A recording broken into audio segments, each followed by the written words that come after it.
नमस्कार साथियों, मेरा नाम है आर के सिंह। संस्कृति आईएएस यूट्यूब चैनल पे आप सभी का स्वागत है। आज हम बात करने वाले हैं परिवहन क्षेत्र से जुड़ी हुई एक बड़ी ही महत्वपूर्ण न्यूज की। और न्यूज ये आ रही है कि न तो अब धुआं होगा, न ही तेल, न ही आवाज। तो इस तरह की भारत में अब सुपर ट्रेन संचालित करने का अब एक तरह से पूरी तरह से तैयारी कर ली गई है। तो देश की पहली जो हाइड्रोजन ट्रेन है ये संचालित करने की बात कही जा रही है और ये बड़ा ही चर्चा में है, क्योंकि देश में देखें तो देश की ये पहली हाइड्रोजन फ्यूल आधारित क्या होगी, ट्रेन मानी जाएगी।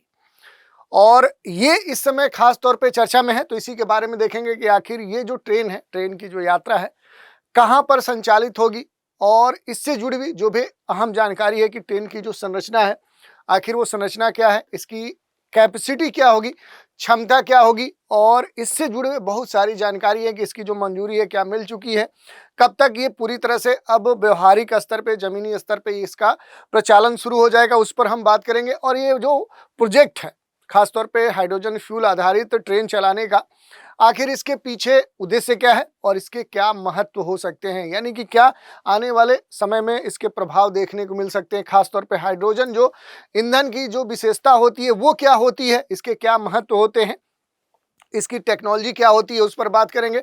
और सबसे खास तौर पे आज के समय में जो सबसे महत्वपूर्ण चिंता है वो पर्यावरणीय चिंता है। तो इस तरह के प्रचालन के पीछे पर्यावरणीय महत्व क्या हो सकता है, उस पर भी हम बात करेंगे। ऐसे बहुत सारे विषय हैं जिन पर एक एक करके हम चर्चा करने वाले हैं।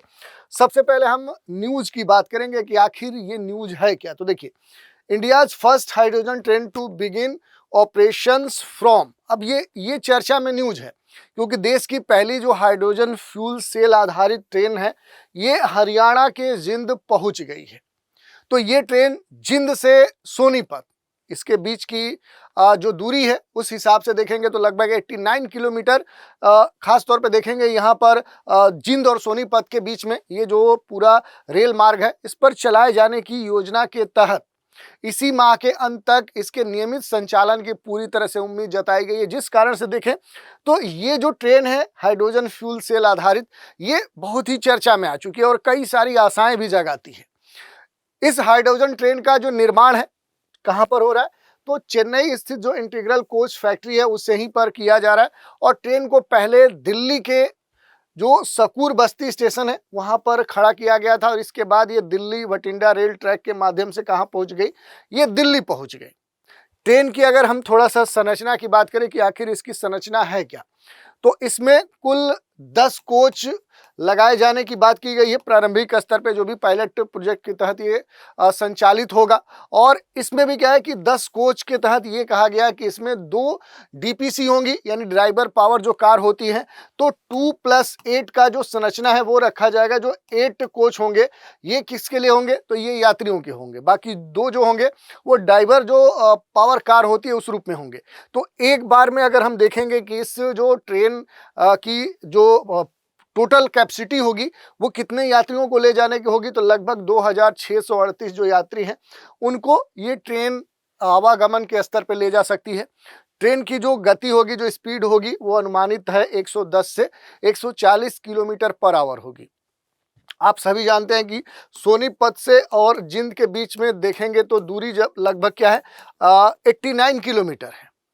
और अगर पावर की बात करें, इस ट्रेन की जो शक्ति है उस पावर की बात करें तो लगभग 2400 किलो, मतलब कह सकते हैं 2400 जो किलोवाट है।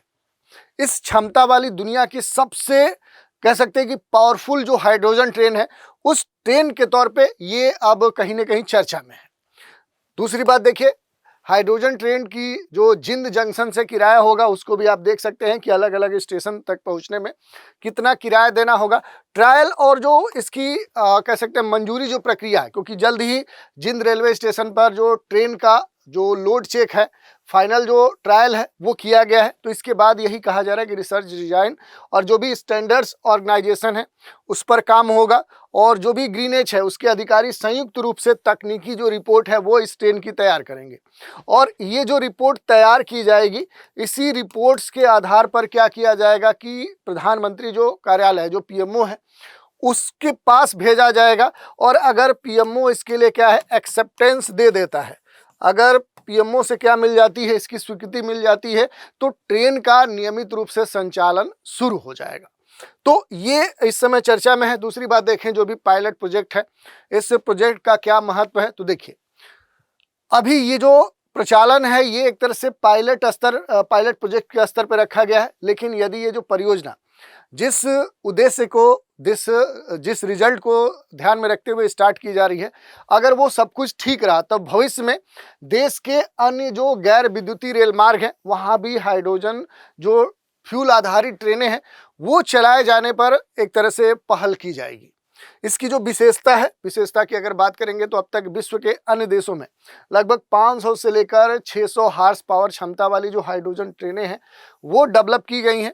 भारत की इस ट्रेन में देखेंगे तो 1200 हार्स पावर क्षमता वाला इंजन लगाया गया, तो सीधे देखिए डबल जो कह सकते हैं पावर की क्षमता वाला इंजन लगाया गया, जो इसे विश्व के सबसे शक्तिशाली जो हाइड्रोजन ट्रेन है उसमें इसे शामिल कर देता है।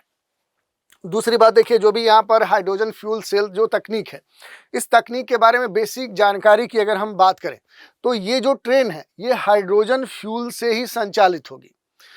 जो भी डीजल ट्रेनें हैं उनके ठीक विपरीत अगर इस हाइड्रोजन फ्यूल आधारित इंजन की बात करेंगे तो इसमें इमिशन के रूप में जो भी निकलता है उसके रूप में आप देखेंगे तो सिर्फ क्या निकलेगा, इसमें से पानी वाटर निकलेगा और उसके अलावा क्या निकलेगा, इसमें से उष्मा निकलेगा। तो ये कहा जा रहा है कि यहाँ पर इमिशन के स्तर पे कोई न तो धुआं निकलेगा न जहरीली कोई गैस निकलेगी, और इससे क्या है कि इंजन से धुएं के बजाय पानी और भाप सिर्फ निकलेगा।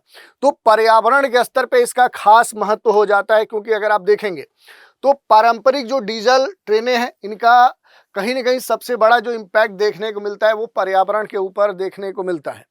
वायु प्रदूषण, ध्वनि प्रदूषण दोनों बड़े स्तर पे होते हैं और इनको कम करने में खास तौर पे देखेंगे जो भी इस तरह के हाइड्रोजन फ्यूल सेल तकनीक पर आधारित जो ट्रेन होगी वो इसका एक बेहतर जो विकल्प है वो बन सकती है। और भारत के संदर्भ में देखेंगे जो बार बार चर्चा की जा रही है कि इंडिया के स्तर पे देखेंगे जो भी ग्रीन मोबिलिटी है, वो ग्रीन जो मोबिलिटी है वो सबसे महत्वपूर्ण अब होने वाली है इस कह सकते हैं हाइड्रोजन फ्यूल सेल तकनीक पर आधारित। तो इससे क्या होगा कि जो एमिशन के स्तर पे भारत का जो एक बड़ा टारगेट है कि नेट जीरो जो एमिशन रखने की बात कही जा रही है उसको भी प्राप्त करने के दृष्टिकोण से अगर हम देखेंगे तो ये एक महत्वपूर्ण पहल मानी जा सकती है। अगर इसके व्यवस्था की हम बात करें कि जो भी हाइड्रोजन स्टेशन है, जो रिफ्यूलिंग व्यवस्था है, ये कैसे संचालित होगी, तो हैदराबाद की बात कही जा रही है कि हैदराबाद स्थित रेलवे के मेधा सर्वो जो ड्राइव्स है इस कंपनी ने हाइड्रोजन स्टेशन निर्माण की पूरी जिम्मेदारी ली है। रिफ्यूलिंग सिस्टम के लिए ग्रीन एच इलेक्ट्रोलिसिस कंपनी से अनुबंध किया गया है और ग्रीन एच के द्वारा झज्जर स्थित जो संयंत्र है उससे हाइड्रोजन उत्पादन और संबंधित जो भी सामग्री है उसकी आपूर्ति सप्लाई की जाएगी। जिंद की बात करें तो जिंद जंक्शन पे देखेंगे तो लगभग 120 करोड़ की लागत से 2000 वर्ग मीटर क्षेत्रफल में क्या है हाइड्रोजन जो गैस प्लांट है वो यहाँ पर लगाया गया। और वर्तमान में अगर हम प्रेजेंट की बात करेंगे तो वर्तमान में जो स्थिति देखने को मिल रही है तो यहाँ पर अभी इसके लिए पूरी तरह से देखेंगे जो टेस्टिंग वर्क है वो चल रहा है। पूरा इसके जो भी टेस्ट करने की प्रक्रिया है वो पूरी तरह से चल रही है, जिसमें ये कहा गया कि इसे पूरा करने में 8 से 10 दिन लगेगा। उसके बाद ये प्रक्रिया टेस्टिंग की पूरी तरह से संपन्न हो जाएगी। उसके बाद देखेंगे जो भी बातें होंगी वो आगे बढ़ेंगी। हाइड्रोजन जो भंडारण है, जो जल उपयोग की बात कही जा रही है कि प्लांट के स्तर पे जो भी भूमिगत जो हाइड्रोजन है, जो गैस भंडारण है उसकी व्यवस्था की गई है।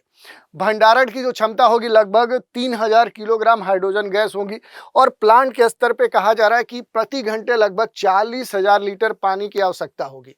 जो भी स्टेशंस की जो छतें हों उनसे वर्षा जल संग्रहण करके जो भी जल है उसको इकट्ठा किया जाएगा और उसे कहाँ तक पहुँचाया जाएगा, तो उसे प्लांट तक भेजा जाएगा और हाइड्रोजन और ऑक्सीजन को अलग करने के बाद उत्पन्न जो भी वेस्ट वाटर है उसका उपयोग किया जाएगा। रेलवे कोच की जो सफाई है, जो भी अलग अलग सिंचाई कार्यों में भी उस जल का इस्तेमाल किया जाएगा। और वर्तमान में अगर आप देखेंगे जो भी सीएनजी ट्रेनें हैं फिलहाल जिंद और सोनीपत रूट पे एक तरह से आप देख सकते हैं कि ट्रेनें जो सीएनजी है उससे संचालित हो रही हैं, लेकिन केंद्र सरकार का जो टारगेट है वो है कि भविष्य में बिजली, डीजल, सीएनजी की जगह क्या हो, कम लागत वाली जो हाइड्रोजन गैस से चलने वाली जो ट्रेनें हैं वो लाई जाए। और ये सरकार का एक ड्रीम प्रोजेक्ट है और उस ड्रीम प्रोजेक्ट को सही साबित करने के लिए ये पूरी परियोजना अब स्टार्ट की गई है, जिसको जल्द ही हम देख सकते हैं ज़मीनी स्तर पे ये क्या हो जाएगी, ये लागू हो गया। और ये पूरी तरह से अगर सफल हुई तो आप देखेंगे पूरे देश में अलग अलग जो भी रेल ट्रैक हैं वहाँ पर इस तरह से हाइड्रोजन फ्यूल सेल आधारित जो भी ट्रेनें हैं वो भागती हुई आपको दिखेंगी, जिससे ना तो शोर होगा, ना आवाज़ होगा, ना वायुमंडल में प्रदूषण होगा, न शोर प्रदूषण होगा।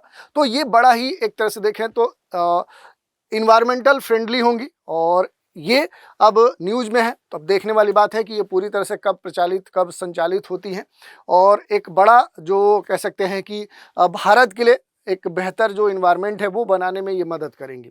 इसी चर्चा पर आधारित एक प्रश्न, देश की पहली हाइड्रोजन फ्यूल सेल आधारित जो ट्रेन है वो किस रेल मार्ग पर चलाने की योजना है? रोहतक रेवाड़ी, जिंद सोनीपत, हिसार भिवानी या पानीपत करनाल? तो इस प्रश्न का उत्तर भी आप कमेंट के माध्यम से दे सकते हैं। तो आज के एपिसोड में इतना ही। आप सभी हमारे साथ बने रहें, इसके लिए धन्यवाद।